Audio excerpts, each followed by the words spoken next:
Hello, investors. It's Don Vandenbord, Senior Portfolio Manager with Revere Asset Management. Today is Tuesday, September 21st, 4:38 p.m. Eastern Time, coming to you from Jim Thorpe, Pennsylvania, the Revere field office, located at my mom's dining room table. Be up here for 3 weeks, and still keeping, as always, my finger on the pulse of the market. And quite a market it's been the last couple of days. So let's get right into it. State of the market. We're in a correction. We went to a correction yesterday with a big expectation breaker of a big gap down, tied to, well, the headline says it's tied to a fear of contagion of a large Chinese conglomerate, mainly a real estate company named Evergrande, that's set to default on billions of dollars of loans. They've got their finger in a bunch of different businesses too, but really the concern is what is the exposure of various banks internationally, and what will this do to the Chinese economy, and how will that trickle down to the rest of the world. So when I say expectation breaker, we don't predict what's going on in the markets, but based on the way things are acting, we have certain expectations of what the market should continue to do. And every once in a while, you get an expectation breaker to the downside. This term was coined by Mike Webster, a portfolio manager with William O'Neill and Company, and it was certainly applicable on Monday. And the question is, after that happens and your expectations get reset, what happens after that? This is also something I like to call an inflection point. I've talked to that quite a bit. So what we're going to do in tonight's video is reset expectations and take a look at a reclassification of stocks, and are they, after an expectation breaker, are they outperforming, staying in line with what the market's doing, or underperforming after Monday's expectation breaker / inflection point. And so we've got some stocks that are holding up extremely well. You can see here on the trend gauge, we downgraded leaders to neutral yesterday, and leaders outperformed today. They have been outperforming during this index pullback, which was one of the reasons why we stayed fairly invested. If your stops aren't getting hit and you're selling things, then you're doing it based on emotion and not by a system. So, but the expectation breaker certainly impacted us to the negative on Monday, to the downside with some underperformance versus the market, but outperformance today as leaders, the ones that we are still holding and we're also hedged, outperformed the market, while the indexes gapped up and then traded in a choppy range and trended to the downside. So short term, you can see downside bearish as we're below the 21-day exponential moving average across all 5 indexes that we track. Neutral on medium term with the 50-day moving average, but pointed towards bearish. We need to see some quick improvement here. But my expectation right now with the weakness of the market is any move up into these 50-day moving averages would be sold. And again, that's not a prediction. That would be my expectation. Those can get confirmed or broken, certainly. And long term, we're still in an uptrend, with the exception of small caps, which are below the 200-day moving average. So let's get right into it here. What just happened? Leaders rebound, indexes don't. You can see the G5, which is our universe of 5 growth ETFs that are a better gauge for us for the type of investments that we do with growth leaders when the market's in an uptrend. Better gauge for us for what's actually happening in the pond that we fish in versus the rest of the market. So underperformed yesterday. While the NASDAQ was down 2.1%, the G5 was down 2.69% yesterday. But today, NASDAQ up a fraction, G5 up 0.67%, while the Dow was down 1/10%. S&P down 1/10% also. Mid-caps down 1.6. Russell slightly positive. So now let's dive into some charts. But first, let's dive into the group running Revere. We are an active portfolio manager who seeks capital appreciation via participating in uptrends and getting out of the way or hedging in sideways market or downtrends. And if you're interested in an approach like this, last year during COVID, the market dropped 34% in 5.5 weeks. We never even went negative single digits during that. Now we had a very strong end of 2020 and beginning to 2021, but mid-February we got caught in the stealth bear market that occurred in growth stocks, and put some new rules in place to prevent drawdowns like that, and reaping some of the benefits of that as far as staying in sync with the indexes over the last 4 months, while with less risk, as we are able to recognize when it's time to go heavier in and when to pull back some, based on stops that we set and a balance at risk tolerance that we use for all of our clients' portfolios. So if you're interested in more information on that, you can email any of us, Dan, Tim, Hunter, Muriel, Alex, or Don at revereasset.com, or call 855-REAL-WEALTH. That's 855-732-5932. And now to the charts. Let's start with the S&P 500 so we can take a closer look at this expectation breaker that I was talking about. So let's go back. The red line is the 50-day moving average, and this has contained every pullback that the market has had for the most part throughout all of 2021.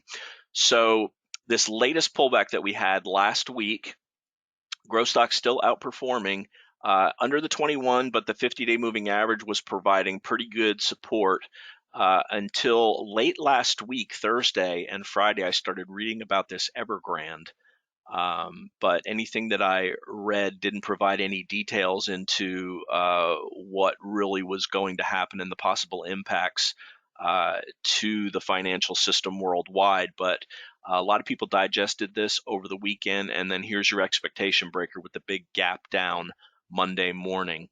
The purple line on here, normally we reserve this as an 8 EMA to track uptrends, but when we go out of an uptrend, I convert it to a 100-day moving average, because this is the next logical support area between the 50 and the 200.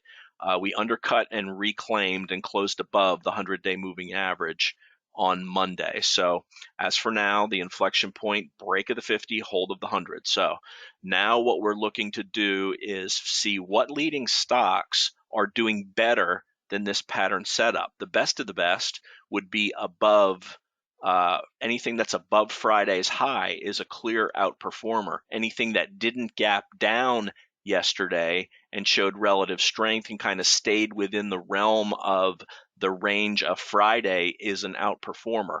Those are the ones that we want to put on our list for possible investments when this correction that we're in reconciles itself to the upside. Who knows how long that's going to be. We don't guess that, but we'll go by the action of the indexes and of the leading stocks. Hunter talked about some things we got stopped out on yesterday. He also went over a nice list of things that outperformed. I'm going to add to that list today and go over the performance of some things that are in the portfolio.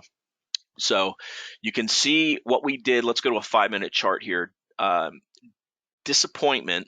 So, okay, let's go to Monday here. So we've got the gap down, closed near the lows of the day.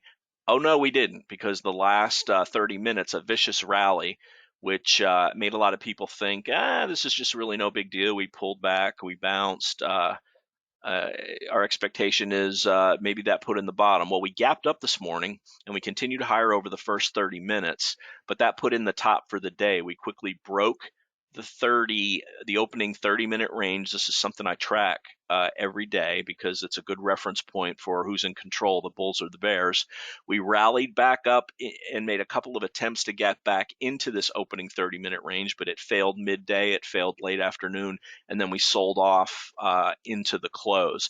So all in all, this is a disappointing day. If you have a big move down, you have a decent close off of that move down to get back into a decent part of the range, you have a gap up, your expectation would be maybe this is a one-day event and we're going to quickly recover. But the choppiness that we had today is certainly not bullish.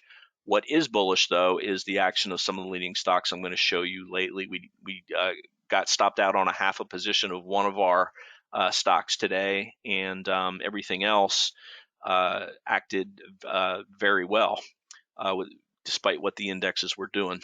Okay, QQQ, NASDAQ 100. Let's go to a daily chart on this. Same thing, expectation breaker, gap down below the 50-day moving average.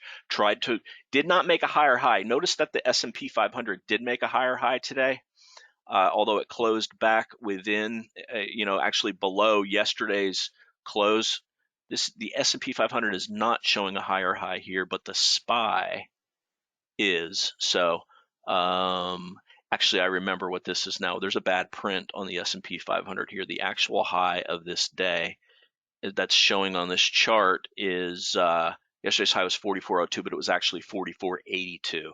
Just going to have to trust me on that one. But the S&P 500 did make a higher high. The NASDAQ 100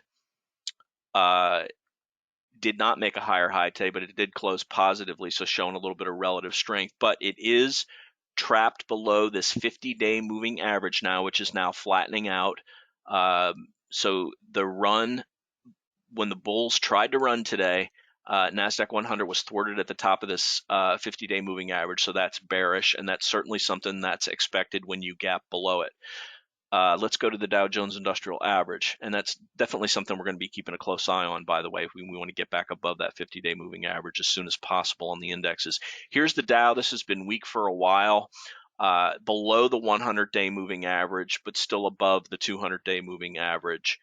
Really not showing much relative strength despite the gap down in the markets.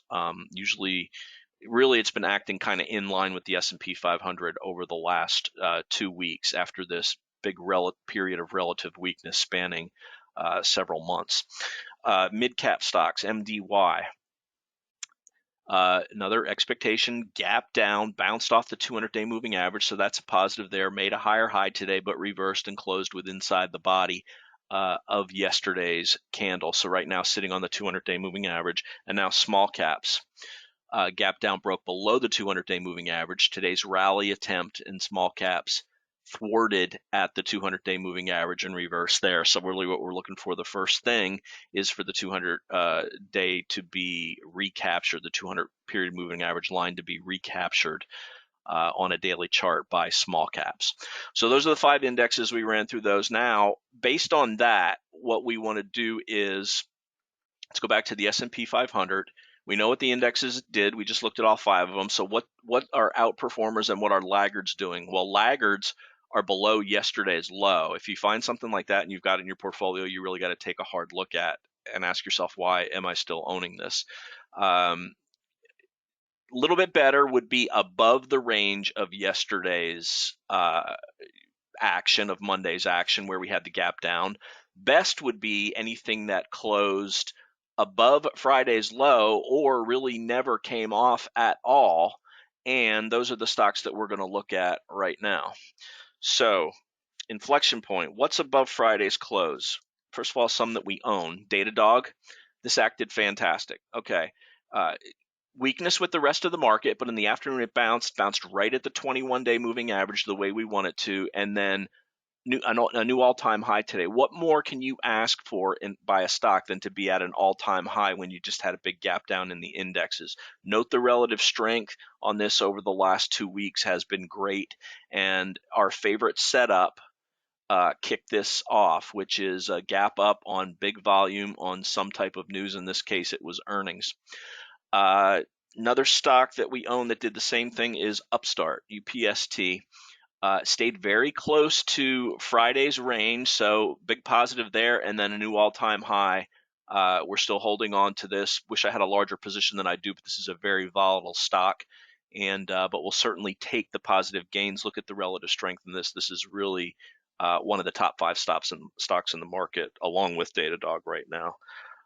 ZI, another one that we own, same thing. Not the best action, as it did gap down, but it bounced right where we needed it to on the 21-day moving average, and its close was above Friday's close. This is the type of action again, and you're going to see relative strength. And most of these stocks was acting was positive on a relative basis on the weeks leading up to this. That put it on the leaders list and found its way into either the 2121 list that I maintain or into our portfolios, which is where the best of those stocks wind up. So Zoom Info, another one that we own that's doing that. Now, something that we don't own, but we've got our eye on Revolve. Big gap down, nice move up today. Volume wasn't there, so that's a little fly in the ointment. But here's the relative strength over the last couple of weeks on Revolve. TMO upped guidance last week. Big gap up when it upped guidance on Friday. Monday's candled completely inside Fridays, and now we closed right just about in line with where we did on Friday. TMO, a definite leader, and again, look at the relative strength over the last couple of weeks. Snapchat, one that we got in on its gap up after earnings, but it really disappointed by just going sideways. But the relative strength over the last week on this one has picked up, and it made a higher high versus Friday. So that certainly goes into the outperformance category. InMode, INMD, gap down, bounced at the 21-day and new highs today. You can't look at the relative strength. You can't ask for much more than this. Team, TEAM, basically stayed within Friday, right near Friday's range, closed at the top of its range, gap up today, but then a reverse. No, you can't really be surprised at a reversal considering what the market's doing, but relative strength over the last couple of weeks going into this. Leaders lead, and this to me is keeping me from getting overly bearish on the market the way these leading stocks continue to hold up, which is the complete opposite of what happened in February when we had a stealth bear market in leading stocks while the indices held up. One more, let's look at Task. Higher high, exact pattern that we're looking for. Fantastic day on Monday, even with this one, as if the sell-off and the gap down wasn't even happening. Now here's some that didn't make a higher high, but are still acting very well and stayed very close to Friday's range. Dexcom down the last couple of days, but performance like this on a relative basis is I'm certainly happy with this. We own this one. As always, anything that's flagged in orange is something that we own in-house. Zscaler, one that we're keeping our eye on. Volatile in earnings, but reclaim the 21. And look at this tight action over the last 2 days, despite what the indexes were doing. That certainly got my attention, as well as Dash, something we haven't owned but has climbed up our watch list, as this had a gap up on Thursday, held the gap on Friday, barely even a blip on Monday, and a nice hold up day today. Money's flowing into DoorDash, and again, look at the relative strength over the last couple of weeks. So to sum it all up, when you have an inflection point like this, we're going to cut. Okay, let's talk about what I got stopped out on. PWR, we sold half of this just because of weakness with the breakout. Gap down. Okay, closed at the top of its range, but today, when the other things that we held, pretty much everything that we were still holding was acting fine. This was down maybe about, I think we took a 2 or 3% loss on this as we bought it on the move out of this little move. Still looks fine, still holding a half size on it. When we talk about the hedge that we have on, we maintain a core position in SSO. Which is basically the S&P 500 2 times ETF. We do that to keep capital available for other opportunities. We don't want 40% of the portfolio to be taken up in SPY. So we go 20% in SSO, and when it breaks the 50-day moving average, we look to hedge it. So this is being hedged right now with SPXS. A pretty decent size. Almost all of it was hedged. Took a little bit of it off today when we came back and held the 100-day moving average. So this hedge is still in place and will stay in place unless we get back above the 50-day moving average on the S&P 500. Hunter talked about some things that we sold yesterday. You can see his video for those. Several of them are above where we sold them, so those go back very high on our watch list if and when this this correction plays itself out and gets back above the moving averages and leading stocks continue to act well, then we will be looking for those stocks that held up the best and are leading and get them into our portfolios. That is going to wrap it. Let me check my notes. Yes, that's going to wrap it. So as always, I'd like to hear feedback from you. I'm on Twitter at dvandenbord, email don@revereasset.com, phone 855 real wealth. Excuse me. So to sum up, expectation breaker on Monday, we gapped down on the S&P 500. We held the 100-day moving average. We're below the 50-day moving average on all of the indexes now. NASDAQ 100 ran into the 50-day and reversed today. And that's why we've gone to neutral on that. And first thing we want to do is when you have an inflection point is see the lows of that day hold, and anything that breaks the highs, hopefully including the indexes, is an outperformer. Anything that gets back and fills the gap is a very big outperformer, and these are the things that you want to focus on for holding going forward. So wrapping up Tuesday, September 21st, this is Don Vandenbord telling it like it is. Thanks for listening and have a great day.